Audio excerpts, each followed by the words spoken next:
2022년 1월, 김영애 집사님 62세의 저를 찾아왔습니다.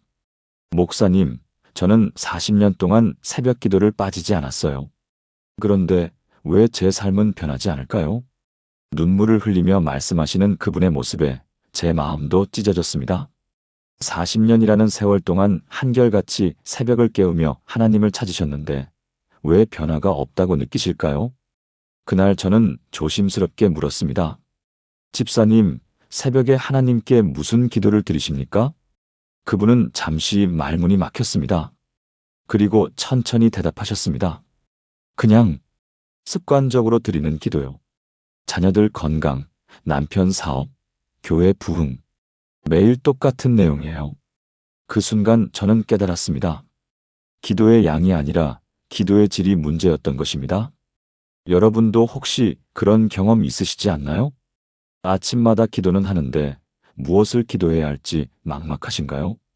습관처럼 똑같은 말만 반복하다가 끝나시나요? 기도하고 나서도 마음이 공허하고 하루가 달라지지 않는 것 같으신가요? 솔직히 고백하겠습니다. 저도 목사이지만 그런 시간이 있었습니다. 신학교에서는 기도의 중요성을 배웠지만 정작 무엇을 기도해야 하는지는 아무도 가르쳐주지 않았습니다. 그래서 저는 성경을 다시 펼쳤습니다. 성경 속 믿음의 사람들은 아침에 어떻게 기도했을까? 다윗은 무엇을 간구했을까? 예수님은 새벽에 무엇을 구하셨을까? 그리고 발견했습니다. 성경에는 아침마다 반드시 드려야 할 7가지 기도의 패턴이 있었습니다. 김영애 집사님께 이 7가지 기도를 나눠드렸습니다. 그분은 다음 날부터 달라지기 시작하셨습니다. 6개월 후 같은 집사님이 완전히 다른 얼굴로 저를 찾아왔습니다. 목사님, 제 아침이 달라졌어요. 기도가 달라지니까 하루가 달라지고, 일주일이 달라지고, 한 달이 달라지고, 결국 삶이 달라졌어요. 40년 동안 찾던 것을 6개월 만에 찾았습니다.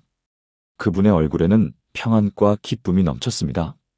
오늘 여러분께도 바로 그 7가지 기도를 나누려고 합니다. 이 기도들은 단순한 기도 제목이 아닙니다. 하나님께서 우리의 아침을 통해 하루 전체를 변화시키시는 통로입니다. 지금부터 함께 그 놀라운 여정을 시작하시겠습니까? 첫 번째, 감사의 기도 하루를 여는 황금 열쇠. 아침에 눈을 뜨면 가장 먼저 무엇이 떠오르시나요? 많은 분들이 오늘 해야 할 일들, 걱정거리들, 어제의 후회들을 먼저 생각합니다. 특히 50대 이후에는 아침에 일어나는 것 자체가 고통스러울 때가 있습니다. 몸은 무겁고 관절은 뻐근하고 앞으로의 하루가 막막하게 느껴집니다. 그래서 많은 분들이 아침을 불평으로 시작합니다. 아이고, 또 아프네. 오늘도 힘들겠다. 나이가 드니까 이것도 안 되고 저것도 안 되네. 이렇게 시작한 아침은 하루 종일 부정적인 기운으로 가득 채워집니다. 하나님께서는 우리의 아침이 이렇게 시작되기를 원하지 않으십니다. 이것이 여호와께서 정하신 날이라 이날에 우리가 즐거워하며 기뻐하리로다. 시편 118편 24절. 이 말씀은 단순한 격려가 아닙니다. 시편 기자는 이 말씀을 통해 하루의 시작을 어떻게 해야 하는지 정확히 알려주고 있습니다. 여호와께서 정하신 날이라는 표현을 주목하세요. 오늘이라는 날은 우연히 온 것이 아닙니다. 하나님께서 여러분을 위해 특별히 계획하시고 허락하신 날입니다. 그날에 우리가 해야 할 첫 번째 반응은 무엇입니까? 즐거워하며 기뻐하는 것입니다. 이것은 감정이 아니라 의지적 선택입니다. 상황이 좋아서 기뻐하는 것이 아니라 하나님께서 주신 날이기 때문에 기뻐하는 것입니다. 바울 사도도 데살로니가전서 5장 18절에서 이렇게 말씀하셨습니다. 범사에 감사하라. 이것이 그리스도 예수 안에서 너희를 향하신 하나님의 뜻이니라. 범사에 감사하라는 것은 모든 상황이 다 좋다는 뜻이 아닙니다. 모든 상황 속에서도 하나님의 선하심을 인정하고 감사를 선택하라는 뜻입니다. 그렇다면 어떻게 감사의 기도로 아침을 시작할 수 있을까요? 아주 구체적이고 실천 가능한 방법을 알려드리겠습니다. 눈을 뜨는 순간 이불 속에서 이렇게 고백하세요. 하나님 감사합니다. 오늘도 눈을 뜨게 하셨습니다. 숨을 쉬게 하셨습니다. 그리고 침대에서 일어나기 전에 세 가지를 찾으세요. 첫째, 지금 이 순간 감사할 것 하나를 찾으세요. 따뜻한 이불이 있어 감사합니다. 둘째, 어제 있었던 감사한 일 하나를 떠올리세요. 어제 자녀가 전화해 준 것 감사합니다. 셋째, 오늘 기대되는 것 하나를 감사하세요. 오늘 예배드릴 수 있어 감사합니다. 이 세 가지 감사를 소리내어 고백하는 것만으로도 여러분의 뇌는 긍정적으로 활성화되기 시작합니다. 박순자 권사님 67세, 부산의 이야기를 나누겠습니다. 박 권사님은 5년 전 남편을 여의고 혼자 사셨습니다. 매일 아침이 고통이었습니다. 눈을 뜨면 옆자리가 비어 있고 아침 식사를 혼자 하는 것이 너무 외로웠습니다. 2년 동안 우울증으로 약을 먹으며 힘들게 지내셨습니다. 그러던 어느 날 새벽 권사님은 시편 118편 24절 말씀을 묵상하셨습니다. 이것이 여호와께서 정하신 날이라. 그 순간 깨달으셨습니다. 오늘도 하나님께서 나를 위해 준비하신 날이구나. 남편은 없지만 하나님은 계시는구나. 다음 날부터 권사님은 달라지기 시작하셨습니다. 아침에 눈을 뜨면 이렇게 기도하셨습니다. 하나님, 오늘도 저를 살려주셔서 감사합니다. 비록 혼자이지만 주님이 함께 하시니 감사합니다. 오늘 하루도 주님의 사랑을 경험하게 하소서. 처음 일주일은 억지로 하는 것 같았습니다. 감사할 것이 없는데 감사하려니 입이 떨어지지 않았습니다. 하지만 2주째부터 조금씩 달라지기 시작했습니다. 감사할 거리들이 보이기 시작했습니다. 건강하게 걸을 수 있는 다리, 맛있게 먹을 수 있는 입, 성경을 읽을 수 있는 눈. 한 달이 지나자 아침에 일어나는 것이 기대되기 시작했습니다. 오늘은 또 무엇을 감사하게 될까? 3개월 후 놀라운 일이 일어났습니다. 우울증 약을 끊게 되셨습니다. 의사 선생님이 깜짝 놀라셨습니다. 무슨 일이 있으셨어요? 표정이 완전히 달라지셨네요. 지금 박 권사님은 같은 처지에 있는 홀로 계신 어르신들을 찾아가 감사 기도를 가르쳐주는 사역을 하고 계십니다. 감사가 제 인생을 살렸어요. 40년 교회 다녔지만 진짜 감사를 몰랐어요. 이제는 매일 아침이 선물입니다. 권사님의 고백입니다. 사랑하는 여러분, 지금 저와 함께 이렇게 기도해 보시겠습니까?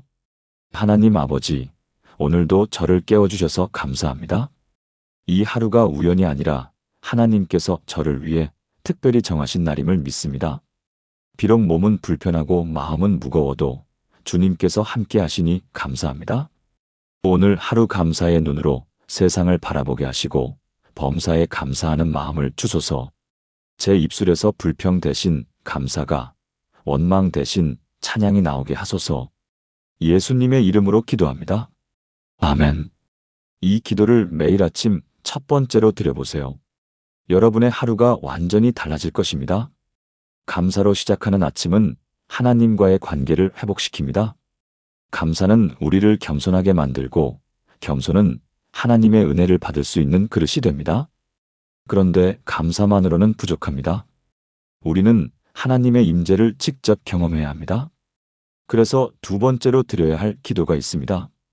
두 번째 하나님의 임재를 인정하는 기도 혼자가 아닙니다. 현대인들이 가장 많이 느끼는 감정이 무엇인지 아십니까? 외로움입니다. 가족이 있어도 외롭고, 교회에 나가도 외롭고, 사람들 속에 있어도 외롭습니다. 특히 아침에 혼자 일어날 때 그 외로움은 극대화됩니다. 배우자가 먼저 출근하고 나면, 빈 집안에서 혼자 아침을 준비할 때, 자녀들이 다 독립하고 나면 넓은 집이 너무 쓸쓸할 때, 나이가 들수록 친구들도 하나둘 떠나고 정말 혼자라는 생각이 들 때, 이 외로움은 단순한 감정이 아니라 영적 고갈의 신호입니다. 하나님의 임재를 느끼지 못하기 때문입니다. 볼지어다 내가 세상 끝날까지 너희와 항상 함께 있으리라.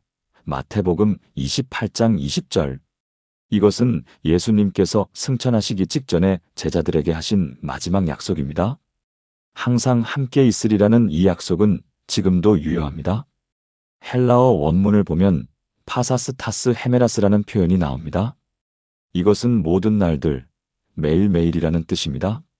좋은 날에만이 아니라 나쁜 날에도 기쁜 아침에만이 아니라 슬픈 아침에도, 건강할 때만이 아니라 아플 때도 항상 함께 하신다는 약속입니다. 시편 139편 7절부터 10절에서 다윗은 이렇게 고백합니다. 내가 주의 영을 떠나 어디로 가며 주의 앞에서 어디로 피하리이까. 내가 하늘에 올라갈지라도 거기 계시며 스올에 내 자리를 펼지라도 거기 계시니이다. 내가 새벽 날개를 치며 바다 끝에 가서 거할지라도 거기서도 주의 손이 나를 인도하시며 주의 오른손이 나를 붙드시리이다.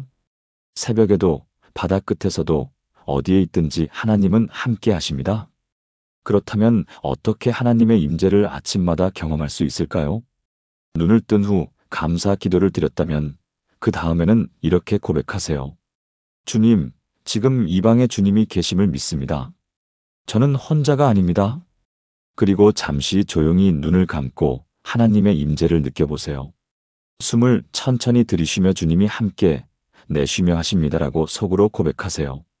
1분만 이렇게 해도 마음이 평안해지는 것을 느끼실 겁니다. 침대에서 일어나 첫 발을 내디딜 때도 이렇게 말하세요. 주님, 오늘 하루 제 걸음마다 함께 걸어주소서. 화장실에 가서 세수할 때 거울을 보며 이렇게 고백하세요. 나는 하나님의 자녀입니다. 주님이 나를 사랑하십니다. 아침 식사를 준비하거나 먹을 때도 하나님과 대화하세요. 주님, 이 음식도 주신 은혜입니다. 오늘도 저를 먹여 살리시는 주님께 감사합니다. 이순옥 집사님 59세, 서울 강남구의 간증을 나누겠습니다. 집사님은 대기업 임원으로 성공적인 커리어를 쌓으셨습니다. 남들이 보기엔 완벽한 삶이었습니다. 고급 아파트, 좋은 차, 안정적인 수입. 하지만 집사님은 매일 아침 깊은 공허함을 느끼셨습니다. 남편은 새벽 6시면 출근하고 자녀들은 이미 독립했고 혼자 넓은 집에서 아침을 맞이하는 것이 너무 외로웠습니다. 회사에 가면 사람들에 둘러싸여 있지만 진짜 자기 이야기를 나눌 사람은 아무도 없었습니다. 교회도 20년 넘게 다녔지만 형식적이었습니다. 2023년 3월 집사님은 심한 공황장애로 쓰러지셨습니다. 병원에서는 스트레스와 우울증이라고 진단했습니다. 약을 먹어도 나아지지 않았습니다. 그때 한 선배 집사님이 찾아오셔서 말씀하셨습니다. 순호가, 너 혼자가 아니야. 하나님이 너와 함께 하셔. 그날 밤 집사님은 무릎 꿇고 울며 기도하셨습니다. 하나님, 정말 저와 함께 하시나요? 저는 너무 외롭습니다. 제가 하나님을 느낄 수 없습니다. 다음 날 아침, 집사님은 달라지기로 결심하셨습니다. 눈을 뜨자마자 이렇게 고백하셨습니다. 주님, 이 방에 계십니다. 저는 혼자가 아닙니다. 처음엔 아무 느낌이 없었습니다. 그냥 말로만 하는 것 같았습니다. 하지만 포기하지 않고 매일 아침 같은 고백을 반복하셨습니다. 3주째 되던 어느 아침, 놀라운 일이 일어났습니다. 평소처럼 주님, 이 방에 계십니다라고 고백하는데 갑자기 따뜻한 평안이 마음에 임했습니다. 눈물이 주르륵 흘렀습니다. 처음으로 하나님의 임재를 느꼈습니다. 아, 정말 주님이 나와 함께 계시구나. 그 이후로 집사님의 아침은 완전히 달라졌습니다. 혼자 있어도 외롭지 않았습니다. 조용한 아침 시간이 하나님과의 친밀한 교제 시간이 되었습니다. 6개월 후 공황장애 증상이 완전히 사라졌습니다. 약도 끊게 되셨습니다. 지금 집사님은 회사 후배들에게 이렇게 말씀하십니다. 성공보다 중요한 게 임재예요. 하나님이 함께 하시면 혼자 있어도 행복해요. 사랑하는 여러분, 지금 함께 기도하시겠습니까? 전능하신 하나님 아버지, 세상 끝날까지 저와 함께 하시겠다는 약속을 믿습니다. 지금 이 순간에도 주님께서 저와 함께 계심을 고백합니다. 제 눈에는 보이지 않지만, 제 손에 잡히지 않지만 주님은 분명히 여기 계십니다. 오늘 아침 제가 첫 발을 내디딜 때부터 잠자리에 들 때까지 주님께서 매 순간 동행하여 주소서. 외로울 때 주님의 음성을 듣게 하시고 두려울 때 주님의 손길을 느끼게 하소서. 저는 혼자가 아닙니다. 주님이 함께 하십니다. 예수님의 이름으로 기도합니다. 아멘. 매일 아침 이 기도를 드리며 하나님의 임재를 경험하시기 바랍니다. 하나님의 임재를 인정하는 것은 우리 신앙의 기초입니다. 주님이 함께 하심을 믿을 때 우리는 어떤 하루도 두려워하지 않을 수 있습니다. 그런데 주님이 함께 하신다는 것을 아는 것만으로는 부족합니다. 우리는 주님의 인도하심을 구체적으로 구해야 합니다. 그래서 세 번째 기도가 필요합니다. 세 번째 인도하심을 구하는 기도, 주님의 길로. 매일 아침 우리는 수없이 많은 선택의 기로에 놓입니다. 무엇을 먹을지, 무엇을 입을지부터 시작해서 누구를 만날지, 무슨 말을 할지, 어떤 결정을 내릴지. 특히 나이가 들수록 중요한 결정들이 많아집니다. 자녀의 결혼, 손주 양육, 건강 문제, 재정 문제, 교회 섬김의 방향. 잘못된 선택 하나가 인생을 송두리째 바꿀 수도 있습니다. 그래서 많은 분들이 아침마다 불안합니다. 오늘 내가 내린 결정이 옳은 걸까? 내가 가는 이 길이 맞는 걸까? 자기 생각대로만 살다가 나중에 후회하는 경우가 얼마나 많습니까? 우리에게 필요한 것은 하나님의 분명한 인도하심입니다.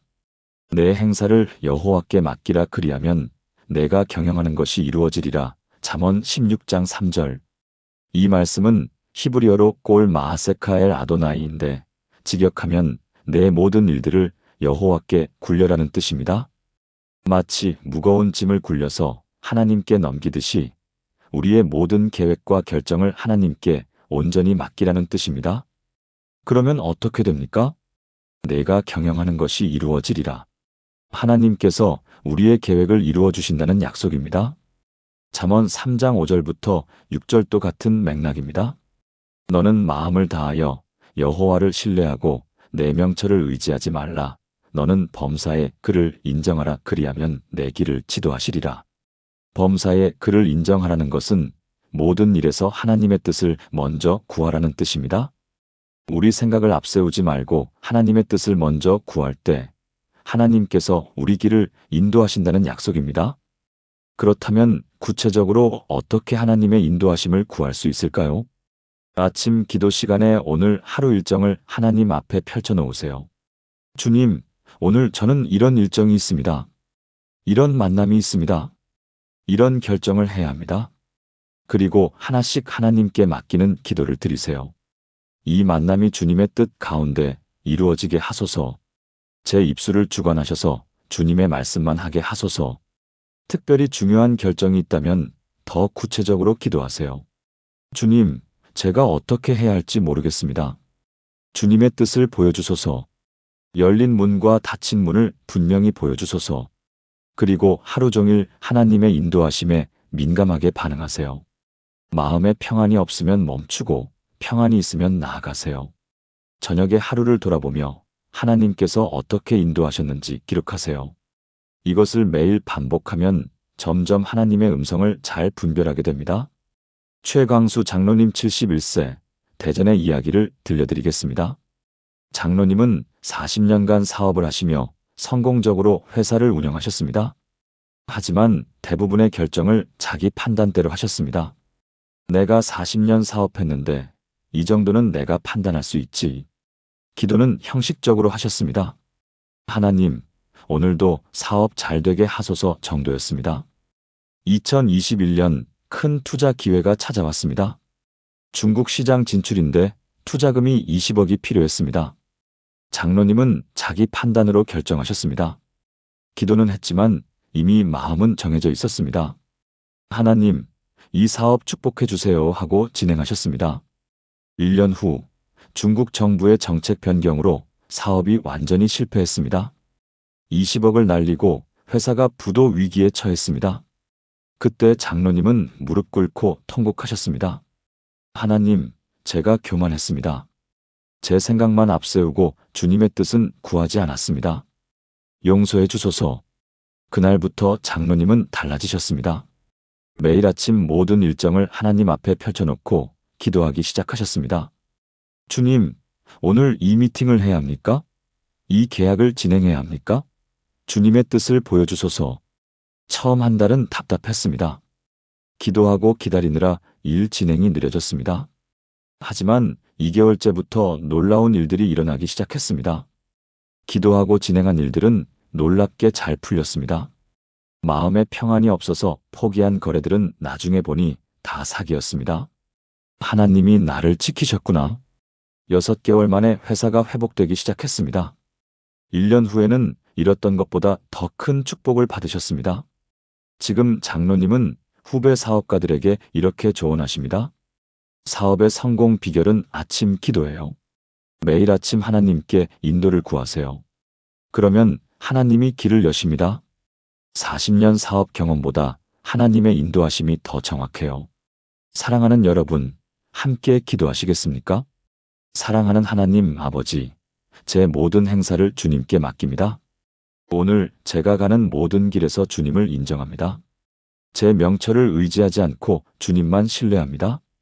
오늘 제가 만날 사람들, 제가 할 일들, 제가 내려야 할 결정들을 모두 주님께 드립니다. 주님의 뜻이 아닌 길은 막아주시고 주님의 뜻인 길은 활짝 열어주소서.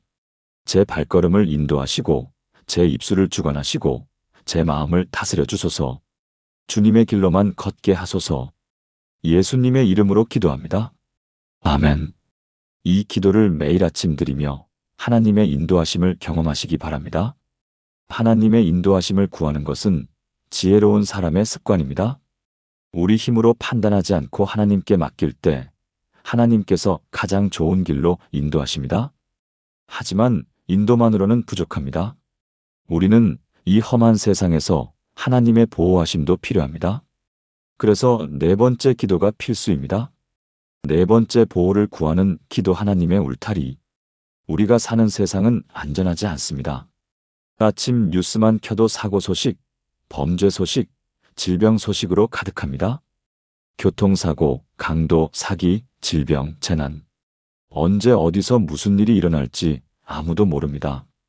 특히 나이가 들수록 걱정이 많아집니다. 건강이 나빠질까봐, 자녀들이 사고당할까봐, 손주들이 다칠까봐, 밤새 뉴스를 보며 불안해하고 아침에 일어나서도 그 불안이 계속됩니다. 오늘은 무슨 일이 일어날까? 우리 가족은 괜찮을까? 이런 두려움으로 하루를 시작하면 온종일 불안합니다. 많은 분들이 부적을 지니거나 미신을 믿거나 보험만 의지합니다. 하지만 진짜 안전은 하나님께만 있습니다. 여호와는 너를 지키시는 이시라. 여호와께서 내 오른쪽에서 내 그늘이 되시나니 낮에 해가 너를 상하게 하지 아니하며 밤에 달도 너를 해치지 아니하리로다. 여호와께서 너를 지켜 모든 재앙을 면하게 하시며 또 내 영혼을 지키시리로다. 여호와께서 내 출입을 지금부터 영원까지 지키시리로다. 시편 121편 5절부터 8절. 이 시편은 성전에 올라가는 노래 중 하나입니다. 순례자들이 예루살렘으로 올라가면서 부르던 노래입니다. 여행길은 위험했습니다. 강도도 있고 맹수도 있고 험한 산길도 있었습니다. 그래서 순례자들은 이 시편을 부르며 하나님의 보호를 구했습니다. 여호와는 너를 지키시는 이시라. 여기서 지키다는 히브리어 샤마르인데 이것은 단순히 보호하는 것 이상입니다. 마치 보초병이 밤새 깨어 경계하듯이 파수꾼이 망대에서 적을 감시하듯이 하나님께서 우리를 24시간 지키신다는 뜻입니다. 낮에 해가 너를 상하게 하지 아니하며 밤에 달도 너를 해치지 아니하리로다. 이것은 낮에도 밤에도 항상 하나님의 보호하심이 있다는 뜻입니다. 내 출입을 지금부터 영원까지 지키시리로다. 집에서 나갈 때도 집으로 들어올 때도 모든 순간 하나님께서 지키신다는 약속입니다. 그렇다면 어떻게 이 보호를 구할 수 있을까요? 아침에 집을 나서기 전에 반드시 이 기도를 드리세요. 주님, 오늘 제 출입을 지켜주소서. 제가 나가는 발걸음, 들어오는 발걸음을 모두 주관하소서. 가족이 있다면 가족 한 사람 한 사람을 위해 구체적으로 기도하세요. 주님, 남편이 출근길에 교통사고 없게 하시고 안전하게 회사 갔다 오게 하소서. 주님, 딸이 오늘 하루 안전하게 보내고 건강하게 집에 오게 하소서. 주님, 손주들이 유치원에서 다치지 않게 지켜주소서. 자녀들에게 문자를 보낼 때도 이렇게 써보세요. 오늘도 하나님의 보호하심이 함께 하기를 기도해. 사랑해. 저녁에 가족이 모두 무사히 집에 돌아오면 꼭 감사 기도를 드리세요. 주님, 오늘 하루 우리 가족을 안전하게 지켜주셔서 감사합니다. 정미라 집사님 64세, 광주의 놀라운 간증을 나누겠습니다. 집사님은 평생 불안장애로 고생하셨습니다. 특히 자녀들에 대한 걱정이 심했습니다. 아들이 대학에 가면 사고 나는 거 아닐까, 딸이 회사 가면 무슨 일 생기는 거 아닐까 하루 종일 전화하고 문자하셨습니다. 자녀들은 힘들어했습니다. 엄마, 제발 그만 좀 연락해요. 전화 올 때마다 무슨 일 났나 가슴이 철렁해요. 2020년 코로나가 시작되면서 집사님의 불안은 극에 달했습니다. 아들이 마스크 안 쓰고 나갔다는 소식에 밤새 잠을 못 주무셨습니다. 딸이 재택 근무 안 하고 회사 간다는 말에 식음을 전폐하셨습니다. 결국 심한 우울증으로 정신과 치료를 받게 되셨습니다. 그때 담임 목사님이 찾아오셨습니다. 집사님, 자녀들을 하나님께 맡기셨습니까? 네, 맡겼죠. 매일 기도하는데요. 아닙니다. 진짜 맡기는 게 아니라 걱정하며 붙들고 계십니다. 진짜 맡기려면 손을 놓아야 합니다. 목사님은 시편 121편을 펴주셨습니다. 매일 아침 이 시편을 읽으며 자녀들을 하나님께 맡기는 기도를 하세요. 그리고 하루 종일 걱정이 올라오면 주님이 지키신다 이 한마디만 고백하세요. 다음 날부터 집사님은 시작하셨습니다. 아침에 일어나면 시편 121편을 크게 읽으셨습니다. 여호와는 너를 지키시는 이시라. 그리고 아들과 딸의 이름을 부르며 기도하셨습니다. 주님, 민수를 지켜주소서. 민수의 출입을 지금부터 영원까지 지키소서. 주님, 수진이를 지켜주소서. 수진이를 모든 재앙에서 면하게 하소서. 처음 일주일은 여전히 불안했습니다. 아들, 딸 생각하면 가슴이 두근거렸습니다. 하지만 그때마다 주님이 지키신다 고백했습니다. 2주째 조금 마음이 편해지기 시작했습니다. 한 달째 하루에 한 번만 연락해도 괜찮아졌습니다. 3개월째 놀라운 변화가 일어났습니다. 불안이 완전히 사라진 건 아니지만 그 불안을 하나님께 맡길 수 있게 되었습니다. 자녀들이 연락이 없어도 주님이 지키시니까 괜찮아 평안할 수 있었습니다. 6개월 후 딸이 말했습니다. 엄마, 요즘 많이 달라지셨어요. 예전엔 하루에 10번씩 전화하셨는데 이제는 엄마가 더 여유로워 보여요. 지금 집사님은 같은 고민을 가진 엄마들을 위한 기도 모임을 인도하고 계십니다. 자녀 걱정은 끝이 없어요. 하지만 하나님께 진짜 맡기면 평안이 와요. 제가 지키는 게 아니라 하나님이 지키시는 거예요. 사랑하는 여러분, 함께 이 보호의 기도를 드리겠습니다. 전능하신 하나님 아버지, 주님은 저를 지키시는 분이십니다. 오늘 제 출입을 지켜주시고 제 모든 길에서 저를 보호하소서. 낮에 해도 밤에 달도 저를 해치지 못하게 하소서. 모든 재앙에서 저를 면하게 하시고 제 영혼을 지키소서. 저의 사랑하는 가족들 한 사람 한 사람도 주님께서 지켜주소서. 남편을, 아내를, 자녀들을, 손주들을 주님의 울타리로 두르소서. 주님의 천사들을 보내셔서 우리 가족을 모든 위험에서 보호하소서. 두려움 대신 평안을, 불안 대신 확신을 주소서. 예수님의 이름으로 기도합니다. 아멘. 매일 아침 이 기도를 온 가족을 위해 드려보세요. 하나님의 보호하심을 구하는 것은 믿음의 표현입니다. 우리 힘으로 우리를 지킬 수 없음을 인정하고 하나님께 맡기는 것입니다. 이제 보호뿐 아니라 우리에게는 하루를 살아갈 지혜도 필요합니다. 그래서 5번째 기도가 중요합니다. 5번째 지혜를 구하는 기도 하나님의 관점으로. 우리는 매일 무수히 많은 상황에서 판단하고 결정해야 합니다. 자녀와의 갈등, 이웃과의 다툼, 경제적 선택, 건강관리. 나이가 들수록 경험은 많아지지만 세상은 더 복잡해집니다. 예전에는 통했던 방법이 지금은 안 통합니다.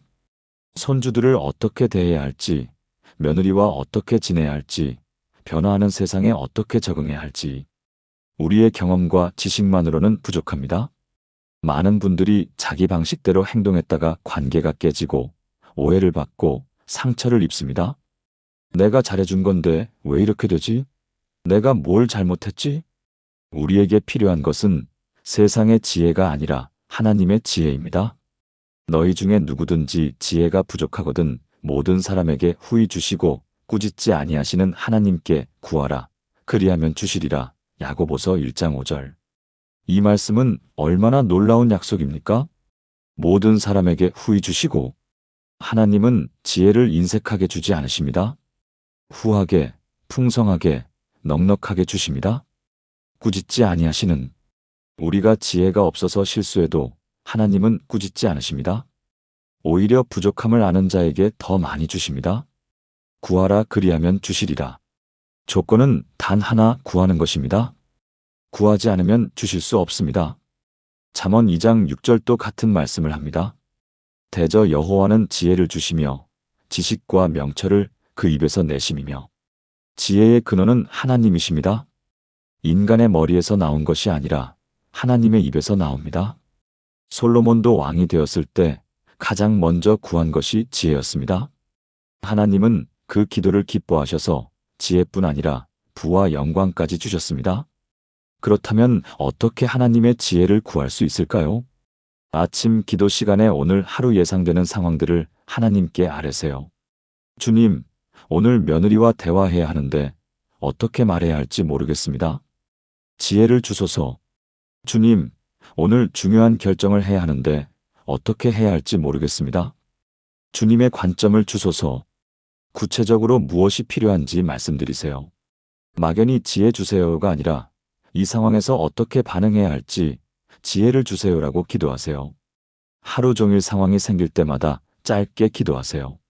주님, 지금 뭐라고 말해야 할까요? 주님, 이 사람을 어떻게 대해야 할까요?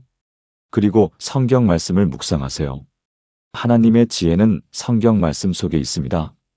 매일 한 장씩 읽으며 주님, 이 말씀을 오늘 제 삶에 어떻게 적용해야 할까요? 물으세요. 한경숙 권사님 68세, 인천의 감동적인 이야기를 들려드리겠습니다. 권사님은 3년 전 큰아들이 결혼하면서 며느리와 함께 살게 되었습니다. 처음엔 좋았습니다. 손주도 태어나고 가족이 함께 있으니 행복했습니다. 그런데 6개월쯤 지나자 갈등이 시작되었습니다. 며느리의 육아 방식이 마음에 안 들었습니다. 요즘 엄마들은 너무 애를 방치해. 내가 우리 아들 키울 때는 며느리도 속상했습니다. 시어머니가 너무 간섭하세요. 제 방식대로 좀 키우고 싶은데 관계가 점점 나빠졌습니다. 대화할 때마다 말다툼이 되었습니다. 큰아들은 중간에서 힘들어했습니다. 권사님은 교회에서 기도했습니다. 주님, 며느리가 잘못했습니다. 며느리 마음을 고쳐주세요. 하지만 상황은 나아지지 않았습니다. 오히려 더 악화되었습니다. 어느 날 새벽 기도 중에 목사님이 야고보서 1장 5절을 설교하셨습니다. 지혜가 부족하거든 하나님께 구하라. 그 순간 권사님은 깨달았습니다. 아, 내가 지혜가 없구나. 내 방식만 옳다고 생각했구나. 다음 날 아침부터 권사님은 기도를 바꾸셨습니다. 주님, 며느리를 어떻게 대해야 할지 지혜를 주소서. 제 경험이 아니라 주님의 관점을 주소서. 3일째 되던 날 하나님께서 마음에 이렇게 말씀하셨습니다. 내가 며느리를 사랑하느냐 아니면 내 방식을 사랑하느냐? 권사님은 울었습니다. 며느리를 사랑한다고 말했지만 사실은 자기 방식을 더 사랑했던 것입니다. 그날부터 권사님은 달라지기 시작하셨습니다. 며느리가 뭔가 하면 바로 끼어들지 않고 먼저 기도했습니다. 주님, 지금 제가 뭐라고 해야 할까요? 아니면 그냥 지켜봐야 할까요? 놀랍게도 대부분의 경우 지켜보라는 마음이 들었습니다. 참기 힘들었지만 참았습니다. 며느리가 손주를 재우는 방식이 마음에 안 들어도 주님께 맡기자 기도했습니다. 2주째 며느리가 먼저 다가왔습니다. 어머니, 요즘 많이 달라지신 것 같아요. 저한테 잔소리 안 하시니까 제가 오히려 어머니 말씀이 듣고 싶어요. 한 달 후 며느리가 이렇게 물었습니다. 어머니, 애기 재울 때 어떻게 하셨어요? 요즘 애가 잠을 안 자서요. 권사님은 조심스럽게 자기 경험을 나누셨습니다. 며느리는 고개를 끄덕였습니다. 그렇게 한번 해볼게요. 감사합니다. 6개월 후 관계가 완전히 회복되었습니다. 며느리가 먼저 권사님께 안기며 말했습니다.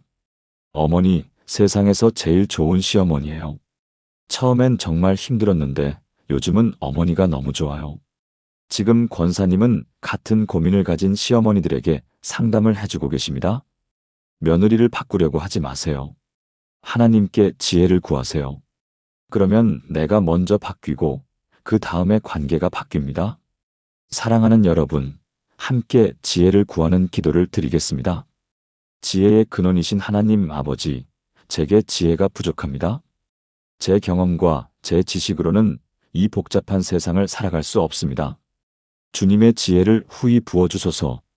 오늘 만날 사람들을 어떻게 대해야 할지, 어떤 말을 해야 할지, 어떻게 반응해야 할지 알려주소서. 제 관점이 아니라 주님의 관점으로 세상을 보게 하소서. 제 방식이 아니라 주님의 방식으로 살게 하소서. 모든 상황에서 주님께 먼저 여쭙고 주님의 음성을 듣고 주님의 뜻대로 행하게 하소서. 예수님의 이름으로 기도합니다. 아멘.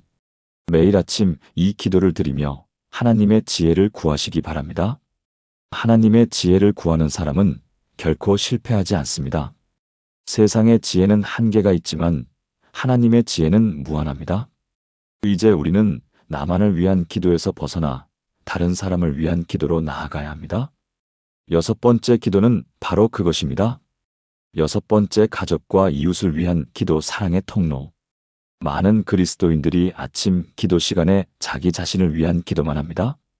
주님, 저 건강하게 하소서. 저 형통하게 하소서. 제일 잘되게 하소서.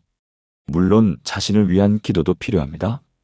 하지만 그것만으로는 부족합니다. 예수님은 내 이웃을 내 자신과 같이 사랑하라고 하셨습니다.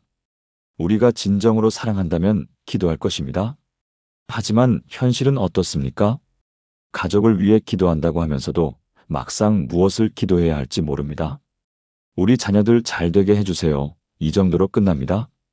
이웃을 위해서는 더더욱 기도하지 않습니다. 우리는 기도의 제사장으로 부름받았지만 그 역할을 감당하지 못하고 있습니다. 그러므로 너희는 서로 죄를 고백하며 병이 낫기를 위하여 서로 기도하라. 의인의 간구는 역사하는 힘이 크미니라. 야고보서 5장 16절. 서로 기도하라. 이것은 선택이 아니라 명령입니다. 의인의 간구는 역사하는 힘이 크미니라.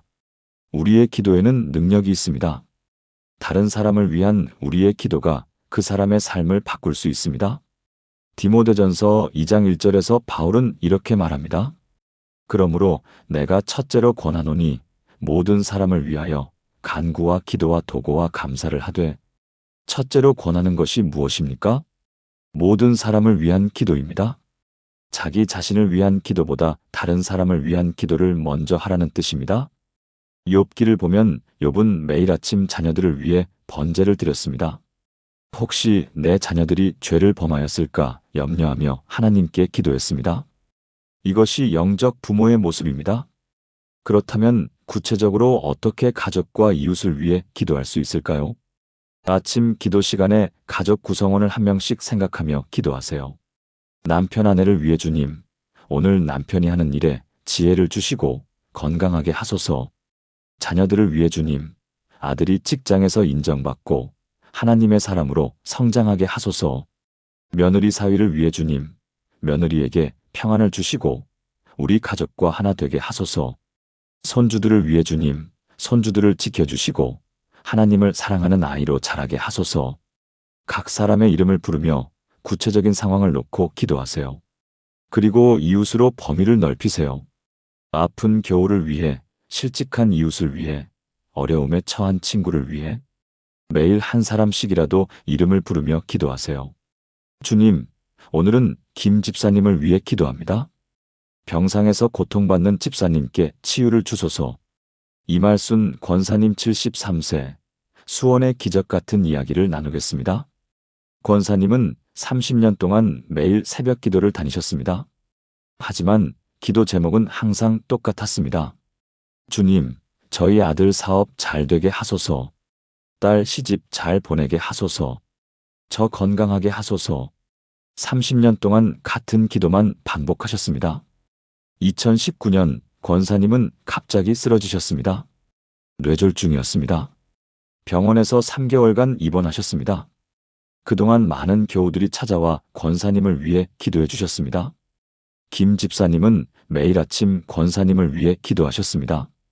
박 권사님은 금식하며 권사님의 회복을 위해 기도하셨습니다. 이 집사님은 병실까지 찾아와 손을 잡고 기도해 주셨습니다. 기적이 일어났습니다. 의사들이 평생 못 걸을 것이라고 했는데 3개월 만에 걷게 되셨습니다. 평생 말을 못할 것이라고 했는데 말문이 트였습니다. 퇴원하는 날 권사님은 병실에서 울었습니다. 주님, 제가 30년 동안 교회 다니면서 누구를 위해 이렇게 간절히 기도했습니까? 저만을 위해 기도했습니다. 그런데 이 많은 분들이 저를 위해 이렇게 기도해 주셨습니다. 부끄럽습니다. 다음 날부터 권사님은 완전히 달라지셨습니다. 아침에 일어나면 가장 먼저 기도 수첩을 펴셨습니다. 그 수첩에는 교회 교우들 이름이 빼곡히 적혀 있었습니다. 매일 10명씩 이름을 부르며 기도하셨습니다. 주님, 오늘은 김영애 집사님을 위해 기도합니다. 남편 사업이 어렵다고 하셨는데 도와주소서. 주님, 박철수 집사님을 위해 기도합니다. 자녀 문제로 고민이라 하셨는데 지혜를 주소서. 한 명 한 명의 사정을 기억하며 구체적으로 기도하셨습니다. 6개월 후 놀라운 일들이 일어나기 시작했습니다. 권사님이 기도한 김 집사님 남편의 사업이 회복되었습니다. 박 집사님의 자녀가 직장을 구했습니다. 아픈 교우들이 치유를 받았습니다. 교우들이 권사님을 찾아와 감사하다고 했습니다. 권사님이 저를 위해 기도해 주신다는 것만으로도 힘이 납니다. 1년 후 권사님의 삶도 완전히 달라졌습니다. 30년 동안 안 풀리던 아들의 사업이 갑자기 풀렸습니다. 딸도 좋은 배우자를 만나 결혼했습니다. 권사님의 건강도 놀랍게 회복되었습니다. 의사들도 기적이라고 했습니다. 권사님은 고백하셨습니다.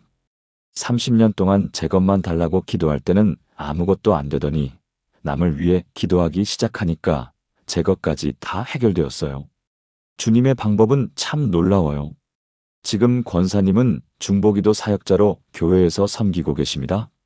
매일 아침 100명이 넘는 사람들을 위해 기도하고 계십니다. 사랑하는 여러분, 함께 가족과 이웃을 위한 기도를 드리겠습니다. 사랑의 하나님 아버지, 저를 제사장으로 세워주셔서 감사합니다. 오늘 제 가족 한 사람 한 사람을 주님 앞에 들어올립니다. 남편을, 아내를, 자녀들을, 손주들을 모두 주님께 맡깁니다. 그들의 하루를 축복하시고 그들의 삶을 인도하소서. 주님, 제 이웃들도 기억합니다. 아픈 겨울을, 어려움에 처한 친구를, 외로운 이웃을 불쌍히 여기소서. 제가 그들을 위해 기도하는 통로가 되게 하소서. 그들의 필요를 채워주시고 그들에게 위로와 소망을 주소서. 제 기도가 그들의 삶에 역사하는 능력이 되게 하소서. 예수님의 이름으로 기도합니다. 아멘. 매일 아침 사랑하는 사람들의 이름을 부르며 이 기도를 드려보세요. 가족과 이웃을 위한 기도는 사랑의 가장 구체적인 표현입니다. 우리가 누군가를 위해 기도할 때 하나님의 마음이 우리를 통해 흐릅니다. 이제 마지막 7번째 기도가 남았습니다. 이것은 가장 중요하면서도 가장 어려운 기도입니다. 7번째 헌신과 순종의 기도. 주님의 뜻이 이루어지이다. 많은 그리스도인들이 기도할 때 이렇게 기도합니다. 주님, 제 뜻대로 이루어지게 하소서. 입으로는 주님의 뜻대로라고 하지만 마음속으로는 내 뜻대로를 바랍니다. 그래서 기도 응답이 늦어지거나 내 뜻과 다르게 되면 실망합니다. 주님, 왜 제 기도를 안 들어주세요? 제가 뭘 잘못했나요? 하지만 진짜 문제는 응답이 없는 게 아니라 잘못된 기도를 하고 있다는 것입니다. 우리는 하나님을 내 종으로 만들고 기도를 마법의 램프처럼 사용하려고 합니다. 주님, 이것 해주세요. 저것 해주세요. 하지만 진짜 기도는 주님, 제가 무엇을 하면 됩니까? 입니다. 우리가 주인이 아니라 하나님이 주인이십니다. 가장 위대한 기도는 주님의 뜻이 이루어지이다입니다. 그러므로 형제들아 내가 하나님의 모든 자비하심으로 너희를 권하노니 너희 몸을 하나님이 기뻐하시는 거룩한 산 제물로 드리라. 이는 너희가 드릴 영적 예배니라. 로마서 12장 1절. 너희 몸을 거룩한 산 제물로 드리라. 이것은 무슨 뜻입니까? 구약 시대에는 짐승을 제물로 드렸습니다. 그 짐승은 죽었습니다.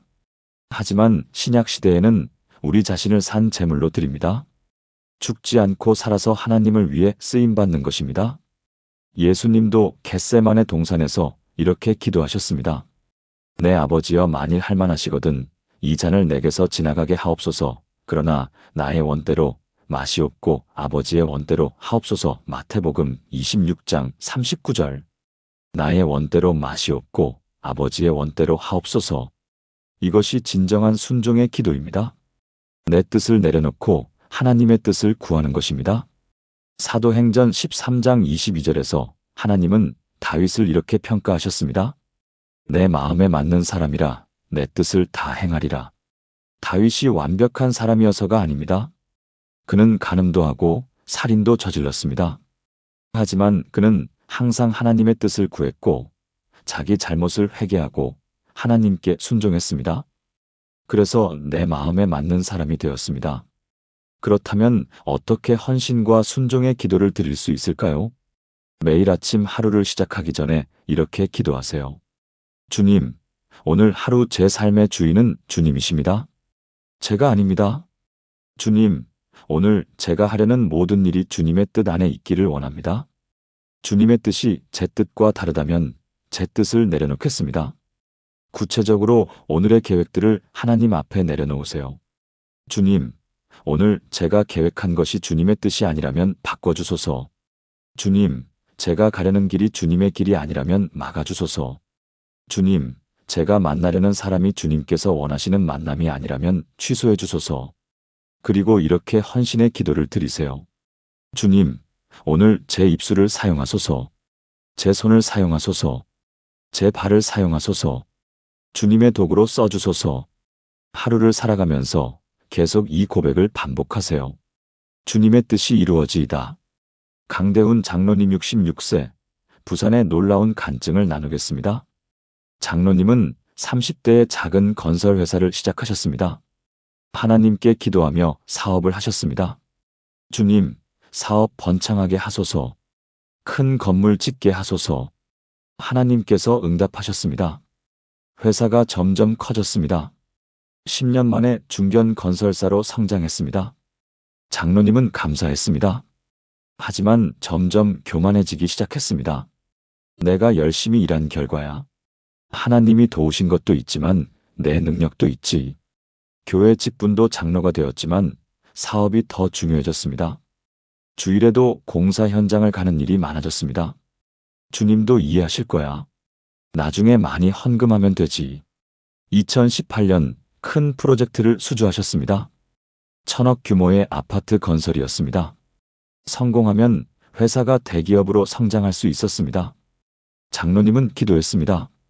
주님, 이 프로젝트 성공하게 하소서.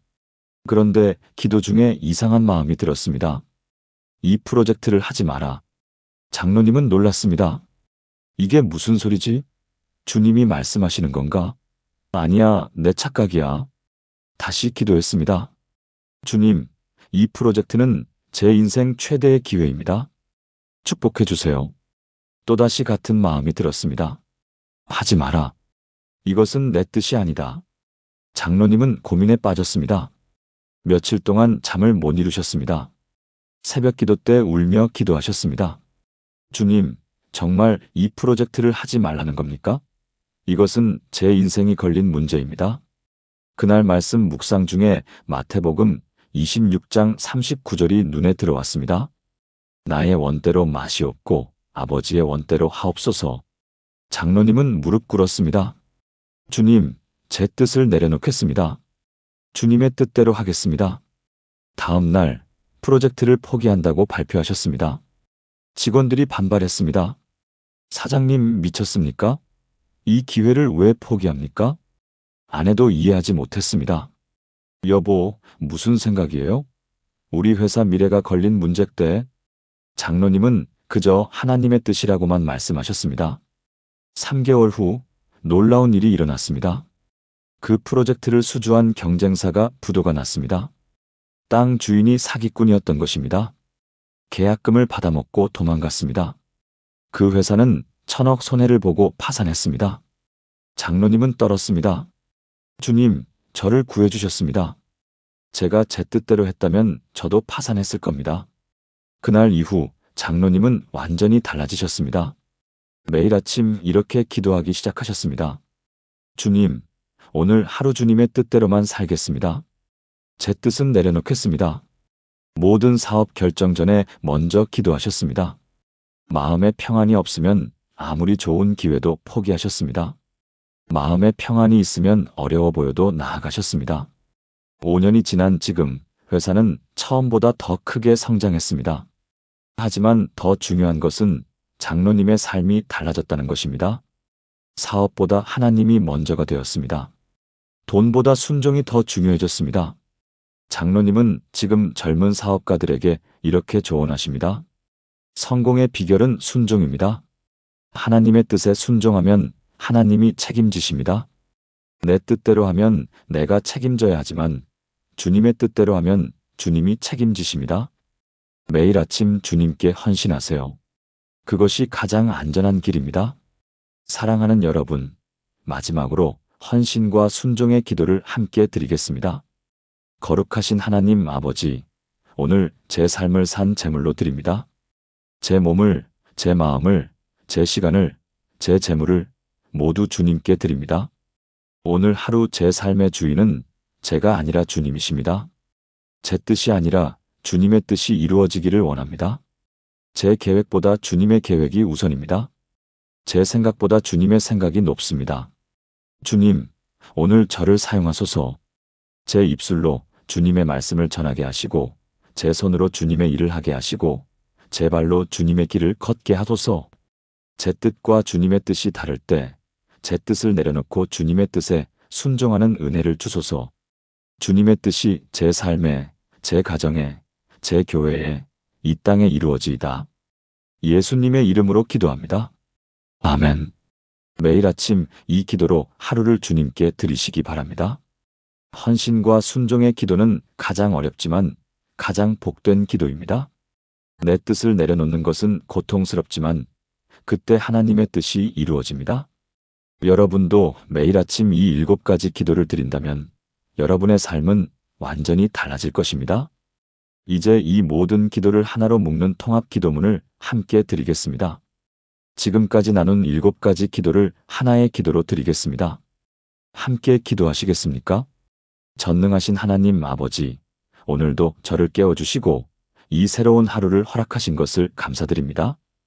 이 하루가 우연이 아니라 주님께서 저를 위해 특별히 정하신 날임을 믿고 이날에 즐거워하며 기뻐합니다.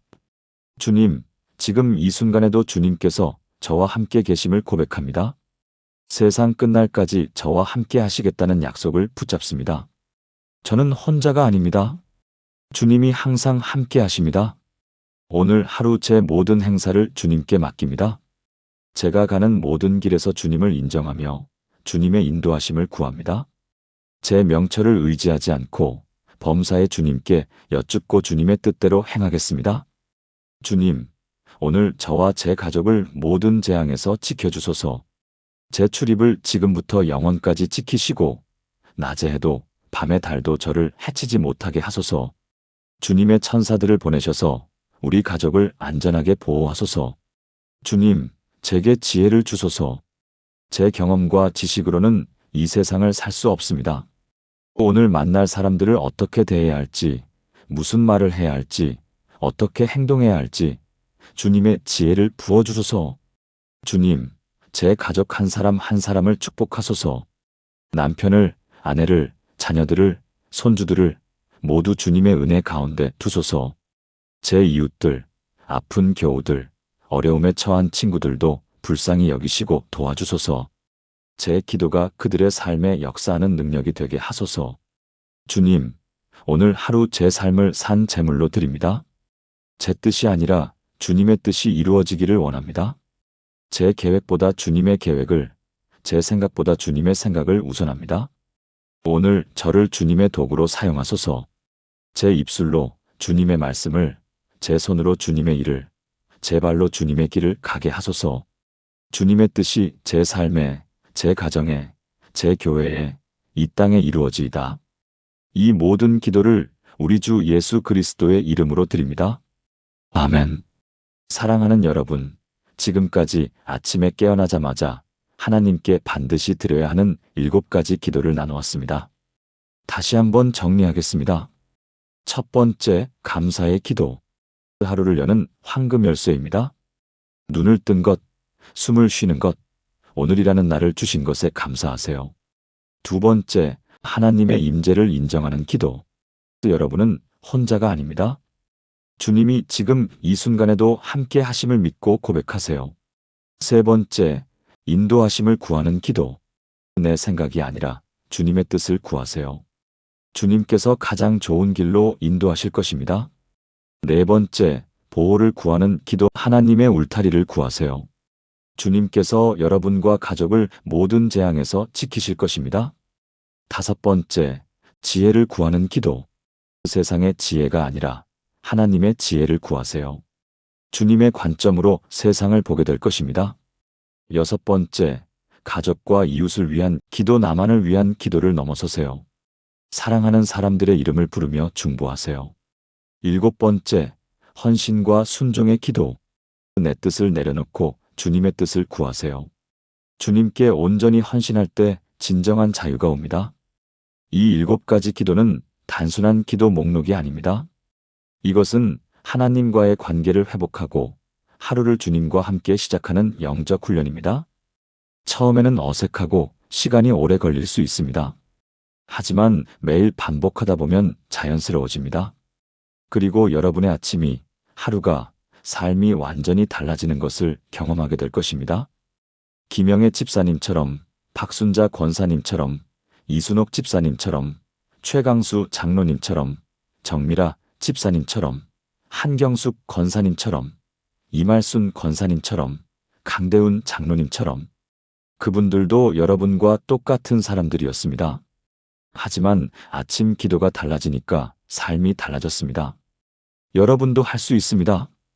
오늘부터 시작하세요.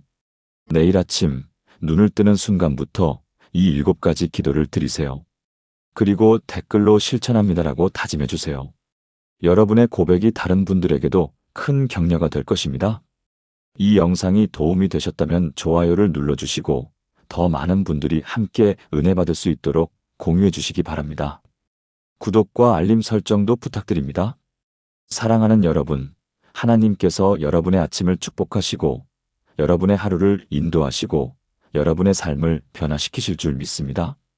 주님의 은혜와 평강이 여러분과 여러분의 가정에 늘 함께 하시기를 기도합니다. 감사합니다.